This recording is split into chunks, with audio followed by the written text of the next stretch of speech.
Hello friends, I would like to talk about 4 houses that I've lived in and how it felt to live in those houses. The tiny house, 2 small houses, and 1 was actually quite large house, okay? I'm going to compare and contrast how it felt to live in those different spaces.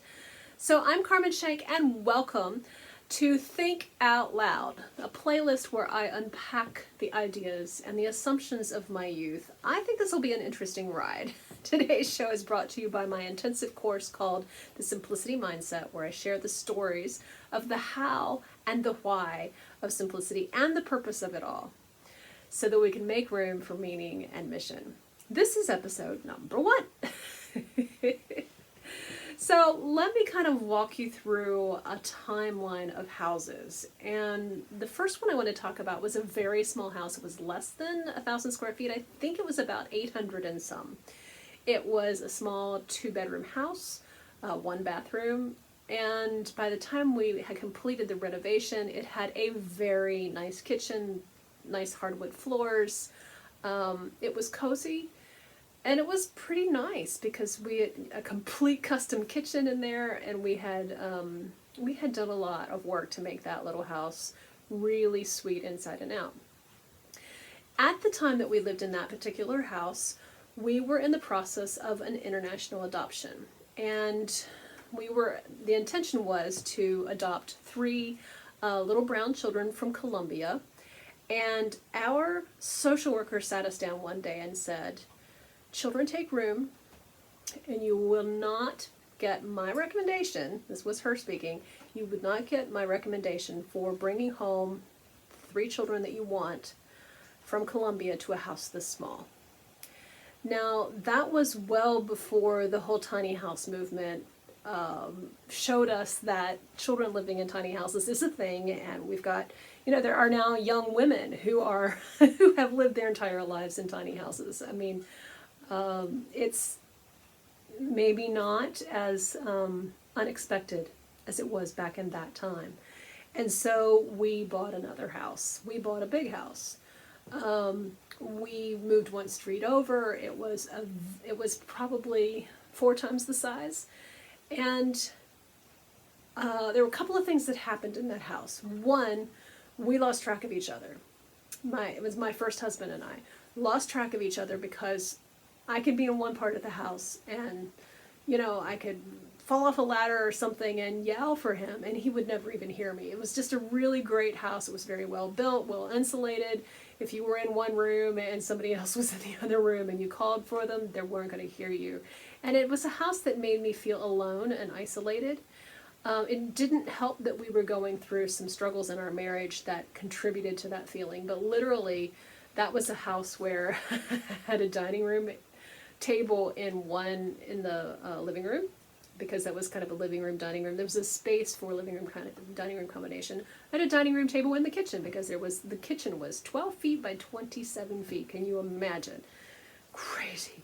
And then downstairs I had another dining room table because there was an equivalent dining room space downstairs, and I could have had another dining room table out on the porch had I wanted to. And it's just such a case of all of a sudden we had to buy all this furniture because all of a sudden we had so much house. I loved that house. I loved its location on the golf course. We had great views. There was no need to cover our windows because nobody, unless you were playing golf, you couldn't see in. And it was just a really beautiful home that was never clean. And even if I spent a week solid on doing nothing but cleaning, I still couldn't get it clean. It was just way too much house. It left me feeling alone and small and isolated, which did not help the dissolution of my first marriage. That was the house where it kind of all fell apart. And quite honestly, there were times in that house where I felt so alone and so on my own that I was very near the divide. And it was a real mental health crisis for me in that big house. Fast forward quite a few years, the ending of my first marriage and the beginning of my second, we lived in a tiny house. We had a busy restaurant. We were going, 1,000 miles a minute, and finally just said stop. We have found each other late in life. We are not going to let this disappear, this amazing relationship disappear in the sea of busyness. And so we sold the restaurant, bought a tiny house, moved in. And what happened then was this unexpected connection, because literally we were in each other's space all the time. And it was very positive. It felt good. Be so connected. And it just a minute. And it felt so good to be so connected. And literally, I mean, if one of us was at one end of the house and the other was at the other end and we passed in the middle, we would touch because there was no, the hallways are small. So we went from restaurant ownership into living in a house of 126 square feet, which was, by the way, smaller than the kitchen in my big house on the golf course. But you know what happened was really surprising. It was an intimate, people-sized space. And when we had, this was pre-COVID by a long shot, and when we had people over to sit around our very small table, the conversation turned intimate because the space was intimate. And we learned some things about people, and we walked with people through some stuff that was really amazing. But because that space lent itself to intimate conversations, it was a place of connection. And it was interesting then when we moved to this particular home where we are now, which is home to us and our businesses. This home is 660 square feet. And I started to feel like we lost a little bit of that. And it was awkward. And I was like, wait a second, I feel like I'm missing you. What's going on? And so I took the table from the tiny house and put it in my dining room. And when we were able to sit there and eat together in that kind of intimate, this very small table, so when we eat together, we're close.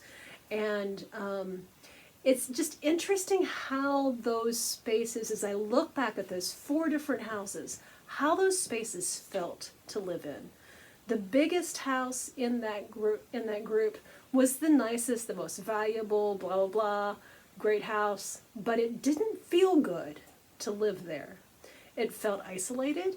I felt small. The spaces were very big and I felt very small in them. It had an amazing yard. It had an amazing view, but I felt isolated and alone compared to living in a tiny house where the spaces were very people-sized and I felt connected. And I think that's one thing, you know, I have a fine art degree and took some classes that would have been on the track for me to become an architect, which is not a path I chose, but it was interesting to take those classes and talk about the different materials and how they felt and different ways of building and different approaches and all these different things, but never once did we talk about how it feels to be in a certain size space. And actually I remember one example where an architect was lauded and acclaimed because he used this scale so powerfully. And you walk in and the entrance is a very person-sized space. And then as further you go, the more the space opens up and it has a powerful psychological effect. And they lauded this architect because he used that so powerfully. But why do we not recognize that in our homes? Why does it seem like we're constantly going for bigger and bigger houses?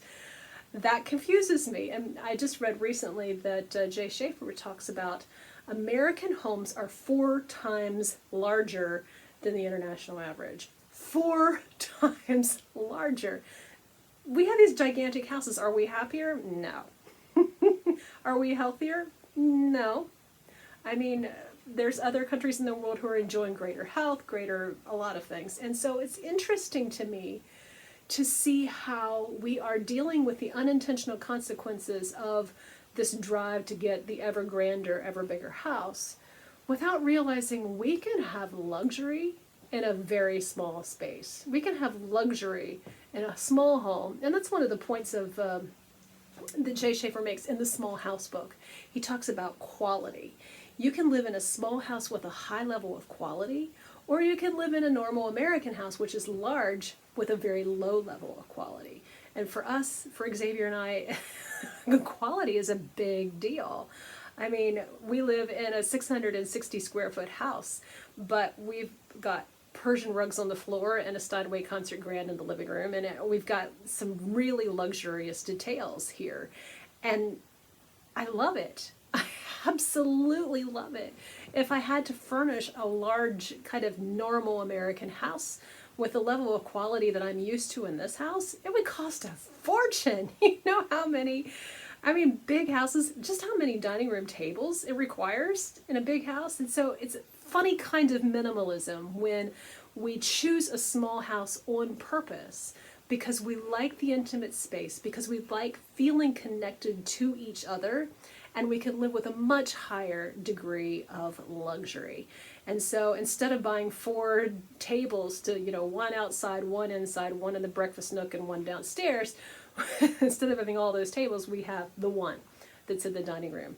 And it has a beautiful Oriental rug, 100% wool rug under it. Could I afford to do really beautiful handmade tables in a big house and all that? I mean, it's just one example out of so many. How, if we choose a small home, our possessions don't balloon as much. The minimalism is about, if it fits, it stays. If it does not fit, it has to go. And so it's a kind of package that keeps us from living in this mausoleum, in this museum that is full of crowd-sized spaces, not intimate conversation spaces. Because I don't think we realize how it feels to live in really big houses. And I think there is a trend towards smaller houses from people who have moved into the big house and found, wait, I don't like it like I thought I would. I don't like feeling small. I don't like feeling isolated. I don't like calling to my husband and having him not be able to even hear me. How can we change our living situation so that we can be more connected and more contented and living in more luxury? Well, the key for me in that, having explored some of the extremes, is to live in a very small house. And that goes against some ideas and assumptions of my youth. Big time. That goes against what culture teaches. So that's something I've been thinking out loud about. And thank you for joining me for today's video. If you like, subscribe, share this message with a friend who is in the market for a new house, if it seems appropriate to do that. This episode has been brought to you by my intensive course called The Simplicity Mindset, where I share the stories of the hows and whys of simplicity, the purpose of it all, so that we can make room for meaning and mission. Find out more at thesimplicityMindset.com. And thank you for joining me today. Thank you for listening. Thank you for exploring this idea with me. How have you experienced the differences between a small home and a larger space? How has it felt to vacation in a very large space or a very small space? What have you learned in your story? Thank you so much for joining me, and I am sending so much love your way.